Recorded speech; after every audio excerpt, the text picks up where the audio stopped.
الحمد للہ وکفیٰ والصلاة والسلام علی عباده الذین اصطفیٰ خصوصاً علی سیدنا محمد المصطفیٰ وعلی آلہ الأتقیاء واصحابہ الأزکیاء اما بعد فقد قال اللہ سبحانہ وتعالی فی القرآن المجید والفرقان الحمید اعوذ باللہ من الشیطان الرجیم بسم اللہ الرحمن الرحیم انما یخشی اللہ من عبادہ العلماء صدق اللہ العظیم وبلغنا رسولہ النبی الکریم ونحن على ذلك لمن الشاہدین والشاکرین والحمد للہ رب العالمین وقال اللہ جل وعلا فی مقام آخر فی شان حبیبہ مخبرا وآمرا صلی اللہ علیہ وسلم اعوذ باللہ من الشیطان الرجیم ان اللہ وملائکتہ یصلون علی النبی یا ایہا الذین آمنوا صلوا علیہ وسلموا تسلیما۔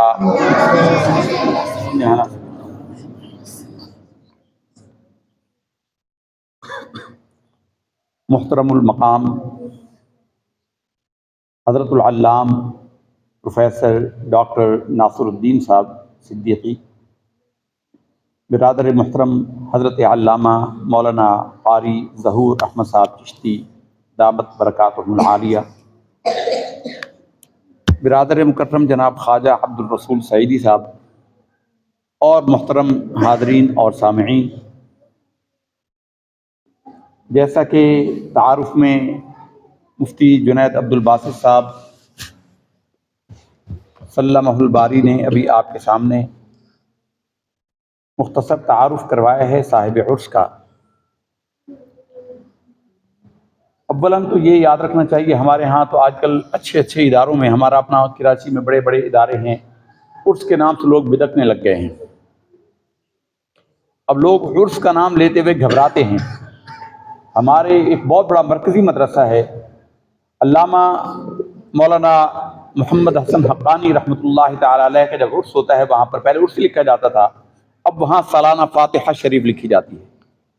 عرس کے نام سے بدکنے لگ گیا، کیونکہ لوگوں نے گمراہی اتنی پھیلا دی، کنفیوژن اتنا پھیلا دیا ہے کہ اب لوگوں کو اپنے مآخذ کا نہیں پتا کہ عرس کا مآخذ کیا ہے، عرس کا لفظ کہاں سے نکلا ہے، عرس کیوں کہا جاتا ہے، عرس کا معنی کیا ہے، اور فوتگی کا وقت جو ہوتا ہے، وہ صدمے کا وقت ہوتا ہے، اس کو عرس کہا کیوں جاتا ہے، لوگوں کو اس کا پتہ ہی نہیں۔ غیروں کو تو چھوڑیے، ہمیں ان سے مطلب ہی نہیں، کم سے کم اپنے لوگوں کو تو پتہ ہونا چاہیے کہ عرس ہوتا کیا ہے، کیوں منایا جاتا ہے، اور ان کی موت کا دن ان کی خوشی کے لیے کیوں ہوتا ہے۔ سبحان۔ لفظ عرس کا لفظی معنی ہے شادی، خوشی۔ سبحان۔ اور یہ اس لیے ان کے لیے خوشی کا موقع ہوتا ہے کہ ساری زندگی جس اللہ اور اللہ کے رسول کے محبت کے زمزمے انہوں نے بلند کیے، اب اس سے ملاقات کا وقت ہوا ہے۔ سبحان۔ اس سے ملاقات کا وقت جو ہے وہ ان کے لیے خوشی کا ہی موقع ہوتا ہے۔ چنانچہ حدیث شریف کے اندر سے یہ لفظ نکالا گیا ہے، حدیث شریف کے اندر ہے کہ جب کوئی بندہ صالح، بندہ مومن قبر میں پہنچتا ہے، اسے دفنایا جاتا ہے اور نکیرین کے جواب وہ دے لیتا ہے، تو اس کو فرشتے کہتے ہیں نم کنومت العروس التی لا یوقظها الا اہلها، کہ اے مرنے والے، اے سونے والے، آنکھیں بند کر کے ایسے سو جا جیسے دلہن اپنے حجرہ عروسی میں سوتی ہے اور سوائے اس کے محبوب کے اسے کوئی جگاتا نہیں ہے۔ تو اس لفظ عروس سے لفظ عرس نکلا ہے۔ یہ عروس، اب دیکھیے حدیث کے ایک لفظ سے نکلا ہوا لفظ اب لوگوں کو یہ تکلیف دیتا ہے۔ اب فلاں کانفرنس، فلاں عالم کی کانفرنس، یہ انگریزوں کا لیا ہوا لفظ، یہ بڑے شوق سے لگاتے ہیں۔ اس لفظ سے کسی کو شرم نہیں آتی کہ ہندوؤں، یہودیوں اور عیسائیوں کے الفاظ کو ہم لکھتے ہیں، اس لفظ سے کسی کو شرم نہیں آتی، لیکن جو حدیث سے نکلا ہوا لفظ ہے، چونکہ مخالفین نے پروپیگنڈا اتنا کر دیا کہ ہمارے لوگ دفاع کرتے کرتے پیچھے ہٹتے اب اس لفظ سے ہی شرمانے لگ گئے۔ جو لفظ حدیث سے نکلا ہوا ہے، جو حدیث میں رسول اللہ صلی اللہ علیہ وسلم کا فرمودہ ہے، اس سے اب ہم گھبرانے لگ گئے ہیں۔ مولانا روم رحمۃ اللہ تعالی علیہ نے ایک مکالمہ لکھا ہے حضرت سیدنا بلال رضی اللہ تعالی عنہ اور ان کی اہلیہ محترمہ کا شام میں. چونکہ ملک شام میں جا کر انہوں نے حضور کے فراق میں مدینہ طیبہ میں ان سے برداشت نہیں ہوتا تھا، تو پھر وہ شام میں رہنے لگ گئے. اور ان کا جب وقت آخر آیا تو ان کی بیوی ان کے پاس بیٹھی تھی اور وہ کہہ رہی تھیں رو رہی تھیں اور کہہ رہی تھیں واہ خزناہ واہ خزنا، ہائے افسوس ہائے دکھ، ہائے افسوس ہائے دکھ کہ آپ ہمیں چھوڑ کے جا رہے ہیں. تو حضرت بلال رضی اللہ تعالی عنہ نے ان کو روکا اور ان کو کہا نہیں، وا طرباہ وا طرباہ، ہائے خوشی، واہ سبحان اللہ، کیا خوشی کا مقام ہے، کیا خوشی کا مقام ہے کہ کل میں مرنے کے بعد اپنے محبوب صلی اللہ علیہ وسلم اور اپنے دوستوں صحابہ کرام سے ملاقات کرنے والا ہوں. تو یہ اس لیے اس کو خوشی کا موقع کہتے ہیں. یہی بات اقبال نے بالفاظ دیگر کہی ہے کہ نشان مرد مومن باتو گویم، نشان مرد مومن باتو گویم، چو مرگ آیت تبسم بر لب اوز. مرد مومن کی نشانی تجھے میں بتاتا ہوں کہ مرد مومن اللہ کا بندہ وہ ہے، ایمان والا وہ ہے، متقی وہ ہے کہ جو جب وہ فوت ہوتا ہے تو اس کو چہرے پر مسکراہٹ آ جاتی ہے، اس لیے کہ اپنے محبوب رب کی بارگاہ میں جا رہا ہوتا ہے. تو اس لیے یہ ایک عرس کی تقریب ہمیشہ بزرگان دین کی ہمیشہ سے منائی چلی جا رہی ہے اور انشاءاللہ تا قیام قیامت منائی جاتی رہے گی. بہت سارے لوگ جو ہے وہ معذرت خواہانہ رویہ اختیار کرنے لگ گئے اور پیچھے ہٹنا شروع ہو گئے، حالانکہ اس کی ان کو حاجت نہیں تھی، اس میں شرمانے کی بات نہیں تھی. یہ حدیث سے نکلا ہوا لفظ ہے. کانفرنس لکھتے ہوئے کوئی تکلیف نہیں ہوتی، وہ انگریزوں کا لفظ ہے اور عرس کے نام سے گھبراتے ہیں. ہمارے والد گرامی کی عرس شریف کی تقریب ہے 3 جمادی الاخری، ان کا وصال مبارک ہوا یہیں کراچی میں ہمارے ہی گھر. ملتان سے 1 دن پہلے تشریف لائے اور ٹھیک 24 گھنٹے کے بعد، تقریباً 24-25 گھنٹے کے بعد اگلے دن اسی ٹائم پر جس دن وہ گھر پہنچے تھے ان کا وصال مبارک ہو گیا. آپ دیکھیں اللہ والوں کے لیے لفظ کیا کہے جاتے ہیں، وصال. وصال فرما کے، وصال کا کیا معنی ہے؟ ہم تو بول دیتے ہیں، ہمیں تو پتہ ہی نہیں ہوتی، توجہ نہیں ہوتی. وصال کا مطلب ہی ملاقات ہوتی ہے، ملنا ہوتا ہے. وصل کا مطلب ہوتا ہے ملنا. تو وصال ان کا ملاقات ہو گئی، کس سے ہوئی؟ اللہ اور اللہ کے رسول سے ہو گئی. تو اس لیے ان کے اعراس منائے جاتے ہیں، عرس کی جمع اعراس ہے. تو یہ عرس کی مرکزی تقریب ہے. جیسا کہ مفتی جنید عبدالباسط صاحب تعارف میں فرما رہے تھے، ہمارا جو آبائی تعلق ہے، ہم پہاڑی علاقے کے رہنے والے لوگ ہیں. پہاڑی میاں والی کے علاقے کے، دور دراز کے گاؤں کے علاقے کے رہنے والے ہیں. اٹک اصل میں ہمارا ضلع ہوتا تھا ہمارے آباء و اجداد کا، اور اس میں ضلع تحصیل تلہ گنگ تھی. اس کے ایک دیہات میں ہم لوگ رہتے تھے. میں نے اپنی وہ آبائی حویلی اپنے والد صاحب کے ساتھ جا کر ایک دفعہ دیکھی تھی. ویران پڑی ہوئی تھی، خالی پڑی ہوئی تھی. وہ ندی کے اس کنارے پر تھی. ندی کے اس کنارے پر برساتی ندی ہے، اس کو ترپی کہتے تھے ہمارے علاقے میں وہاں پہ. تو اس علاقے میں شیخ جی کی چکی میں دینی مدرسہ تھا. تو ہمارے والد صاحب وہاں سے حصول علم کے لیے وہ ندی پار کر کے یہاں آتے تھے. آہستہ آہستہ یہاں آنا ہو گیا. اس کے بعد جو وہاں پر اس وقت علوم کی کتابیں دستیاب تھیں انہوں نے حاصل کی. اس کے بعد ملتان شریف مدینۃ الاولیاء مرکز مشہور تھا. ہمارے والد گرامی ملتان میں تشریف لائے. ہماری وہاں پر زمینیں تھیں لیکن وہ زمینیں بارانی تھیں. اب تو الحمدللہ ٹیوب ویل اور بڑا انتظام ہو گیا. اس وقت وہ بارانی زمینیں تھیں. بارشیں ہو جاتی تو فصلیں ہو جاتی تھی، بارشیں نہیں ہوتی تھی تو وہ کچھ نہیں ہوتا تھا. بڑی فصلیں وہاں کی 2 ہی ہوتی تھی، گندم اور چنا. یہ 2 فصلیں ہوتی تھی بڑی. ویسے چارے وغیرہ کا کاشت ہوتے تھے، جوار باجرہ وغیرہ ہوتا تھا، لیکن بڑی فصلیں یہ 2 تھیں. تو ظاہر ہے غربت کا زمانہ تھا، تو وہ ملتان شریف میں تشریف لائے اور وہاں پڑھنے لگے. 1940 میں حضور قبلہ غزالی زمان راضی دوراں بیہقی العصر امام اہل سنت علامہ سید احمد سعید شاہ صاحب کاظمی رحمۃ اللہ تعالی علیہ نے ملتان میں مدرسہ انوار العلوم قائم کیا. تو جو ان کا پہلا بیچ تھا اس میں جو پہلے طلباء داخل ہوئے ان طلباء میں ہمارے والد صاحب شامل تھے. یہ علامہ محمد حسن حقانی صاحب ہمارے والد صاحب سے جونیئر تھے، یہ ان کے بعد کے بیچ میں تھے. ہمارے والد صاحب کے بیچ کے جو نامور اس وقت 2 نام ہمارے ذہن میں آ رہے ہیں، وہ علامہ خورشید ملت مولانا خورشید احمد صاحب ظاہر پیر والے، اور علامہ فیضی صاحب، کیا نام تھا کہ فیضی صاحب کا؟ منظور احمد صاحب فیضی. علامہ منظور احمد فیضی صاحب یہ ہمارے والد صاحب کے ہم سبق تھے. اور ان کا ہمارے والد صاحب بتایا کرتے تھے کہ ہمارے والد صاحب کا جو سالانہ امتحان ہوا تھا پہلا، اس میں مولانا سراج احمد صاحب درانی سراج احمد خان صاحب درانی خانپور شریف والے، یہ امتحان لینے گئے تھے، تو وہاں سے انہوں نے پڑھا، اور ہمارے والد صاحب کو چونکہ ہمارے والد صاحب کی انہوں نے تجوید میں، تجوید و قرات میں، حدیث شریف میں اور متداول موقوف علیہ کے یہ سارے اسناد جو ہیں انہوں نے انوار العلوم سے حاصل کی، سبحان مکمل علوم حاصل کیے، سبحان اور وہاں عرصہ تک پڑھایا۔ انوار العلوم کا شعبہ تجوید و قرات تو خاص طور پر آپ کے شاگردوں سے ہی مزین رہا۔ سبحان یہ ہمارے قمر الاسلام کے اندر مولانا قاری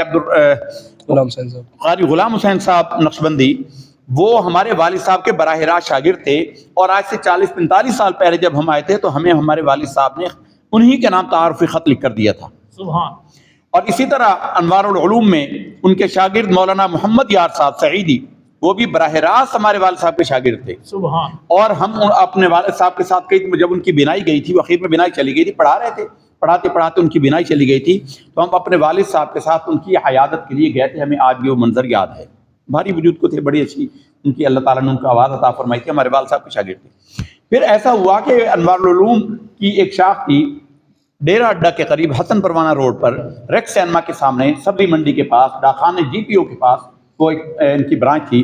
تو وہاں ہمارے غزالی زمان رحمۃ اللہ تعالیٰ علیہ نے وہاں بہت سارے علماء کو مقرر کیے، لیکن وہ چلا نہیں، تو پھر ہمارے والد صاحب کے ذمہ کیا کہ آپ وہاں پر حفظ اور ناظرہ کی کلاسیں بھی پڑھائیں، اور جو طلباء درس نظامی پڑھنے والے ہوں ان کو درس نظامی پڑھائیں۔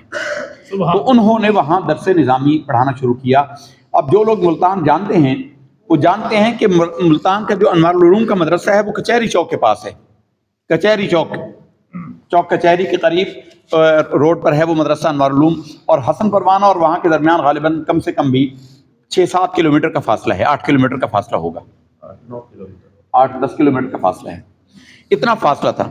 وہاں سے ہمیں بھی آج یاد ہے، ہم نے بھی وہ مدرسے کی دال کھائی ہے بغیر گھی کے، یہ یہاں کے طلباء بھی سن لیں، یہاں کے اساتذہ بھی سن لیں، ہماری پیدائش اسی ملتان مسجد انوار العلوم کے گھر میں ہوئی ہے، ہماری پیدائش۔ تو وہاں سے انوار العلوم سے چنے کی دال آتی تھی جو بغیر گھی کے پکتی تھی، اور آج تک ہمیں ویسا ذائقہ کہیں دستیاب نہیں ہوا۔ سبحان یہ غزالی زمان کی روحانیت تھی، ان کا فیض تھا، وہ دال چنے کی دال ہمیں آج تک بھولتی نہیں ہے، اور نہ ہم نے اس کے بعد ہمیں ویسی دال کھانا نصیب ہوئی۔ اس طرح کے کھانوں پر ہم پلے، اور وہاں سے 8-10 کلومیٹر کا فاصلہ وہاں سے آتی تھی، وہ روزانہ آتا تھا لنگر شریف، اور وہاں پر رہائشی طلباء تھی۔ اب درس نظامی کے ساتھ ساتھ حفظ و ناظرہ کا، ہمارے والد صاحب بیمار ہی غالباً، ہم تو سمجھتے ہیں انہوں نے کبھی اس کا اظہار نہیں کیا، لیکن ہم سمجھتے تھے وہ اتنے جید حافظ اور اتنے جید عالم تھے، بیک وقت 4-4 5-5 حفاظ کی منزل سنتے تھے، سبحان اور کسی کی یہ جرت نہیں ہوتی تھی کہ کوئی لفظ آگے یا پیچھے کر دے، سب کو بیک وقت پڑھاتے تھے۔ اور اسی پڑھانے کے درمیان ترجمے میں اور دین کے عقائد کے مسائل کے بارے میں وہ تعلیم دیا کرتے تھے۔ سبحان اس دن ہمارے والد صاحب کا جب چہل مویات ہوا تو علامہ حامد سعید کاظمی رحمۃ صاحب جو ہیں غزالی زمان کے صاحبزادے، یہ ہمارے والد صاحب کے شاگرد ہیں، سبحان اور انہوں نے خود بیان کیا تھا پبلک کے سامنے کہ قصیدہ بردہ شریف اور عربی ادب کی ساری کتابیں انہوں نے ہمارے بڑے بھائی کے ساتھ ہمارے والد گرامی سے پڑھی ہیں۔ سبحان عربی ادب کی ساری کتابیں علامہ حامد سعید کاظمی صاحب نے ہمارے بڑے بھائی، اور ہمارے بڑے بھائی صاحب کو یہ شرف ہے، حاصل ہے کہ ان کی پرورش خود غزالی زمان کے گھر پہ ہوئی ہے، سبحان ان کے بیٹے کے طور پر ہوئی ہے، اور ان کے گھر میں حالانکہ سادات ہیں، ان کے گھر میں ہمارے بڑے بھائی صاحب کا پردہ نہیں ہوتا تھا، سبحان وہی پرورش ہوئی ہے۔ اور ابھی کچھ عرصہ پہلے میں حاجی شوکت سعیدی صاحب کی گلزار مدینہ مسجد کے کرتا دھرتا میں ایک وظیفے کا ان سے پتہ چلا، تو ہم نے کہا جی ہمیں اجازت دے دے، تو انہوں نے کہا جی یہ کاظمی صاحب کا سینہ بسینہ ایک وظیفہ ہے، یہ کسی کو لکھا ہوا نہیں ملے گا، تو آپ تو کہتے ہیں کہ آپ کے ان سے تعلقات ہیں تو آپ چلے جائیں لے لیں۔ تو ہم گئے تو ارشد سعید کاظمی صاحب پڑھا رہے تھے مدرسے میں حدیث شریف، تو ہمیں وہ جانتے نہیں تھے، لوگ وہاں کے ہمیں نہیں جانتے، تو ہم نے ان کو کہا کہ ان کو بتا دیجئے کہ ہم نے اپنے والد صاحب کا نام پیش کیا، تو انہوں نے حدیث شریف پڑھاتے ہوئے سبق موقوف کیا اور ہمیں اندر بلا لیا، ہمیں اندر بلایا، اور سب سے پہلا انہوں نے سوال کیا کہ ہمارے بھائی سراج سعیدی صاحب کا کیا حال ہے، ہمارے بڑے بھائی کا نام ہے، سبحان میرے بھائی سراج سعیدی صاحب کا کیا حال ہے؟ میں یہ بتا رہا ہوں کہ ہم پر ان کی عنایات خاص رہی ہیں، سبحان ہم ان کی خاص توجہ اور خاص نگاہوں میں پلے بڑھے ہیں۔ خود ہماری ساس کا جب انتقال ہوا تھا، ہماری سسرال جو ہے وہ فاروق آباد شیخوپورہ میں، اس زمانے میں ٹیلی فون خال خال ہوتے تھے، تو ان کا گھر جو ہے وہ شادمان میں ہے، ملتان شادمان کالونی میں، شاداب کالونی میں، شاداب کالونی، وہ وہاں سے ہمارے گھر سے تقریباً 15 کلومیٹر ہے فاصلہ۔ تو ہمارے سسر صاحب نے، ہمارے ماموں تھے، تو ٹیلی فون ان کے ہاں تھا قاضی صاحب کے گھر پہ، تو وہاں فون کیا، اور ان کی آپ عنایت خسروانہ دیکھیے کہ فجر کی نماز میں علامہ سید مدر سعید کاظمی صاحب مد ظلہ العالی، یہ وہاں سے ہمارے گھر ہماری ساس کی فوتگی کی اطلاع فجر کی نماز میں دینے آئے۔ سبحان اللہ۔ اس سے یہ مطلب یہ قرب خاص اور ان کی عنایات کا بیان کرنے کے لیے ہم بتا رہے ہیں، یہ ہمارا آنر ہے، ہمارا اعزاز ہے۔ شاہاں چہ عجب گر بنوازند گدارا، شاہوں کو کیا عجب کہ ہم جیسے فقیروں کو نواز دیں۔ سبحان سبحان۔ شیخ سعدی رحمۃ اللہ تعالی علیہ لکھتے ہیں کہ ایک جگہ بادشاہ کسی علاقے میں گیا، اور بادشاہ کے کسی غریب آدمی نے اس کی خدمت کر دی، پانی وانی پلا دیا۔ اس نے کہا جی اگر آپ میری کٹیا میں قدم رکھ لیں، آپ میری کٹیا میں قدم رکھ لیں تو میرے بھاگ جاگ جائیں گے۔ تو جو اس کے بادشاہ کے مصاحب تھے، وزیر تھے، اس نے بادشاہ کو کہا کہ بادشاہ سلامت یہ نہ کیجیے گا، وہ غریب فقیر ہے، آپ کہ وہاں جانے سے یہ اس کی تو آپ کی تو عزت میں کمی آ جائے گی، آپ کی شان میں کمی آ جائے گی۔ تو اس نے کہا حضور یہ آپ کو گمراہ کر رہے ہیں، ان کا کام آپ کی خوشامد کرنا ہے، آپ بادشاہ ہیں، بادشاہ ہی رہیں گے، لیکن آپ کے قدم پڑنے سے میرا نصیب جاگ جائے گا اور لوگ مجھے یاد کریں گے۔ تو بعین ہی ہم اسی نقطہ نظر سے بیان کر رہے ہیں کہ ہمارے گھروں میں سید صاحبان کے یہ قدم رہے ہیں، سبحان یہ ہم پر ان کی عنایت ہے، یہ ہمارا کمال نہیں بتا رہے کہ سمجھے کہ اپنی تعلی کر رہے ہیں، یہ ہم اپنا آنر اور اعزاز بتا رہے ہیں، ہم اپنا ان کے ساتھ قلبی تعلق بیان کر رہے ہیں۔ سبحان۔ بہت باتیں ہیں، بہت باتیں ہیں۔ ہمارے والد صاحب پڑھانے میں اتنے یعنی قرآن پڑھا رہے ہیں تو اسی میں دین کے 10 مسائل بیان کر دیتے، صرف نحو کے مسائل بیان کر دیتے۔ قرآن مجید میں سورۃ الفتح کیا ٹائم ہوا ہے جی؟ تو سورۃ الفتح کے اندر شروع پہلے رکوع میں ہے کہ علیہ اللہ فسیؤتیہ اجرا عظیما ومن نکث فانما ينکث علی نفسہ ومن اوفی بما عاہد علیہ اللہ۔ علی حرف جارہ میں علا ہے، اور علا کا قاعدہ ہے کہ یہ اگلے حرف کو جر دے دیتا ہے، زیر دے دیتا ہے، علیہ اللہ بنتا ہے۔ عربی گرامر ذرا سی جاننے والا جانتا ہے کہ لفظ علیہ جب آئے گا تو اگلے حرف میں زیر لگ جائے گی۔ رحمت اللہ علیہ، علیہا یا علیہو نہیں ہوتا، علیہا مؤنث کے لیے ہوتا ہے لیکن الف لگتا ہے، زبر نہیں لگتی۔ تو اس میں آیا علیہ اللہ، وہ اس طریقے سے پڑھاتے تھے۔ اب پڑھا رہے ہیں قرآن، اور اس میں انہوں نے بتایا کہ دیکھو یہ یہاں پر اللہ نے بیان کیا ہے کہ وَمَنْ أَوْفَىٰ بِمَا عَاهَدَ عَلَيْهُ اللَّهَ فَسَيُؤْتِيهِ أَجْرًا عَظِيمًا۔ علیہ اللہ کیوں آیا ہے؟ کہا بیٹا ان کو یاد رکھو، ان باتوں کو۔ ایک تو یہ قرآن مجید کی حقانیت کی دلیل ہے کہ جنہوں نے قرآن مجید کو محفوظ کیا ہے انہوں نے زیر زبر کی تبدیلی نہیں کی، جیسا انہوں نے سنا ویسا ہی بیان کیا۔ اور دوسرا بیان فرمایا کہ قرآن مجید کی عظمت کی دلیل ہے کہ قرآن مجید گرامر کتابیں نہیں ہے، گرامر قرآن مجید کتابیں ہیں۔ جو قرآن کہہ دے گا وہ حق ہے، گرامر کے کل یہ پیچھے ہو جائیں گے۔ ایک دفعہ پڑھا رہے تھے حدیث شریف میں آیا، وہ بڑی مشہور حدیث ہے، وہ اذا صلیتم علی المیت فاخلصوا له الدعاء، جب تم میت کے لیے نماز جنازہ پڑھ لو تو اس کے لیے خالص دعا کرو، تو فاخلصوا خالص کرو اس کے لیے دعا۔ تو اس سے انہوں نے نماز جنازہ کے بعد کی دعا کو ثابت کیا۔ انہوں نے کہا اہل سنت کا مسلک کتنا سچا ہے کہ فا عربی زبان جاننے والا، گرامر جاننے والے، فا تعقیب مع الفور کے لیے آتی ہے۔ فا جو ہے یہ تعقیب مع الفور، یعنی کسی کام کے فوراً بعد جو کام کیا جائے اس کے لیے فا لگتی ہے۔ اگر کام کے کرنے اور اس کے بعد کے معاملے میں تھوڑی سی دیر ہو، وقفہ ہو، تو پھر ثم کا لفظ آتا ہے، پھر ثم کا لفظ آتا ہے، ثم کلا سوف تعلمون، پھر اس کے بعد یعنی کچھ دیر کے بعد پھر تمہیں کہہ دیتے ہیں۔ ثم میں تاخیر ہوتی ہے، لیکن جب فا لگ جائے تو اس کا مطلب ہوتا ہے فوراً۔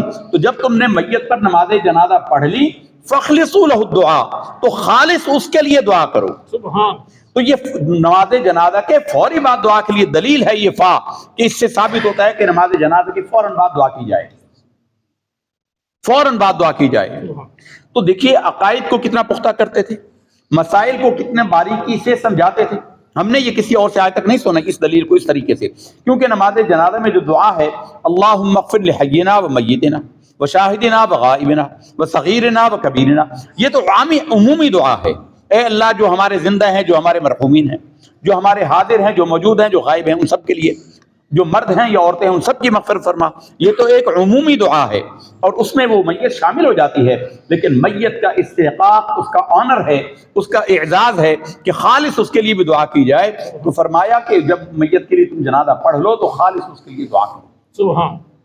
تو عرض کرنے کا مطلب یہ ہے کہ وہ قرآن مجید پڑھاتے تھے، وہ شیخ القرآن تھے، وہ قرآن کا ترجمہ اور تفسیر، جماعت اسلامی ملتان کے نائب امیر ہمارے والد صاحب سے پڑھے قرآن مجید کا ترجمہ اور تفسیر، ہمارے محلے کے رہنے والے تھے، اور پورے علاقے میں مرکز اہل سنت ہماری مسجد تھی۔ اور حالانکہ انوار العلوم جب چھوڑ کر آئے تھے، بیماری کی وجہ سے چھوڑ کے آئے تھے، بیماری کی وجہ سے چھوڑ کر آئے تھے اور اس کے بعد وہ ادارہ چلا ہی نہیں۔ پھر انوار العلوم نے وہ کسی کو لکھ کر دے دیا، دکانیں بیچ دی اور ادارہ کسی اور کو لکھ دیا، بارہویں صاحب ہیں غالباً کوئی۔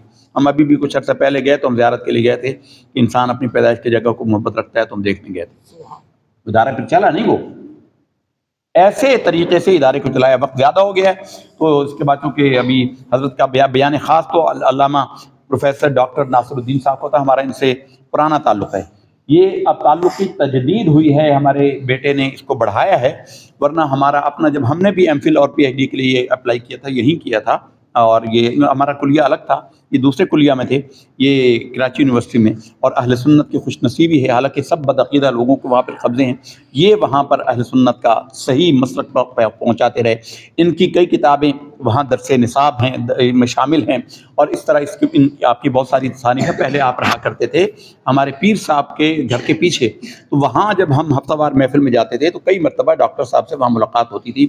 ایک یا دو مرتبہ غالباً حضرت کے گھر پر ہمیں چائے پینے کا شرف بھی نصیب ہوا ہے۔ سبحان۔ تو اب یہ یہاں تشریف لائے، اور ہمارے بچے نے جب ایم فل کرنے کا ارادہ کیا تو وہ انہوں نے ہمیں بتایا، ہم نے ان حضرت کا نام ہی تجویز کیا کہ بیٹا انہی کو سپروائزر بناؤ، ان جیسا استاد تمہیں نہیں ملے گا۔ الحمدللہ تعالیٰ وہ انہی کی نگرانی میں ایم فل کر رہے ہیں، پتہ نہیں کس مرحلے میں پہنچے، اب اس کے بعد پی ایچ ڈی ہوگی۔ تو عرض کرنے اور پھر ہماری خوش نصیبی کی، ہمارے قریب تشریف لے آئے ہیں، یہاں پہ گلشن معمار میں رہائش پذیر ہیں، اور گلشن معمار سے علامہ صاحب بھی تشریف لائے ہوئے ہیں، ڈاکٹر صاحب بھی تشریف لائے ہوئے ہیں۔ تو یہ ہماری خوش نصیبی ہے، بیان اصل میں ان کا ہونا ہے، لیکن چونکہ اس علاقے میں حضرت ہمارے والد صاحب کا تعارف نہیں ہے، تو اس لیے ہم نے چاہا کہ کچھ تعارفی کلمات بتا دیں کہ وہ محض حفظ کے ایک عام استاد نہیں تھے، حفظ کے استاد نہیں تھے، وہ عالم حدیث تھے، عالم فقہ، مفتی غلام مصطفیٰ رضوی صاحب انوار العلوم کے جو حاضر مفتی ہیں، ہمارے اہل سنت کے اس وقت ضعیف ترین جو مفتی ہیں، بڑے عمر کے مفتیان ہیں، ان میں سب سے بڑی عمر کے وہی ہیں۔ وہ اپنے فتاویٰ تصویب کے لیے اور تصویب کے لیے ہمارے والد صاحب کو بس بھیجتے تھے، سبحان۔ یعنی فتویٰ لکھنا، ہمیں یاد ہے ہم چھوٹے ہوتے تھے تو انوار العلوم سے وہ کئی دفعہ فتویٰ اپنا اس کی نظر ثانی کے لیے، اس کی تصویب کے لیے، یعنی اس کی بھی صحت کے لیے اس کو دیکھ لیجئے، اور تصویب کے لیے ہمارے والد صاحب کو بھیجا کرتے تھے۔ اور ہمارے والد صاحب کمال تقویٰ کی وجہ سے خود فتویٰ دیتے نہیں تھے، لیکن فتویٰ بتا دیتے تھے اور پھر کہتے تھے جاؤ مفتی غلام مصطفیٰ رضوی صاحب کے پاس جا کر اس پر لکھوا کر اس سے مہر لگوا لو، تو وہ پھر ادھر جاتے تھے، اور وہ والد صاحب کا نام جب جاتا تھا تو اس کو بغیر دیکھے مہر لگا دیا کرتے۔ سبحان۔ ان کی کتابیں پڑھی ہیں، ان کی کتابوں کے مخطوطے بھی ہیں، انہوں نے ایک دو کتابیں لکھنا بھی شروع کی، ایک دو چھپ بھی گئیں، عقائد مسلک اہل سنت کے نام پہ غالباً چھپی ہیں۔ تو یہ اصل میں انہی کا فیضان اور فیض ہے، اور اللہ تعالیٰ کا احسان ہے ہم پر، کیونکہ کوئی شخص اپنے والدین کو چن نہیں سکتا، والد ہونے کے لیے کسی کو منتخب نہیں کر سکتا، یہ اللہ تعالیٰ کا انتخاب ہوتا ہے۔ اللہ تعالیٰ کی اس نعمت پر ہم اللہ تعالیٰ کا شکر ادا کرتے ہیں کہ ہمیں اللہ نے ایسے والد عطا فرمائے۔ ہم اپنے چھوٹے بچوں کو کہا کرتے تھے، اور ان کو جب بچے چھوٹے تھے، بچوں تم ہم سے بہت زیادہ خوش نصیب ہو، تمہارے گناہ نہیں ہیں، ہماری عمر زیادہ گناہ ہیں، تم ہم سے زیادہ پرہیزگار، زیادہ اچھے ہو، لیکن ایک خوش نصیبی میں تم ہمارا مقابلہ نہیں کر سکتے، وہ یہ کہ تمہارے والد ہم ہیں اور ہمارے والد ہمارے علامہ صاحب ہیں، اس میں تمہارا باپ تمہارے دادا کا مقابلہ نہیں کر سکتا۔ تو یہ اللہ تعالیٰ کا فضل اور احسان ہے۔ ان الفاظ پر ہم اپنی گفتگو کو ختم کرتے ہیں، اگرچہ ہماری گفتگو طویل ہو گئی، لیکن اس کے باوجود یہ تعارفی کلمات ہم نے چند آپ کے سامنے پیش کرنے تھے۔ ہم درخواست کریں گے حضرت علامہ مولانا پروفیسر ڈاکٹر ناصر الدین احمد صاحب کی خدمت میں کہ وہ اپنے ملفوظات سے ہم سب کے حروف کو منور فرمائیں۔ وآخر دعوانا الحمدللہ۔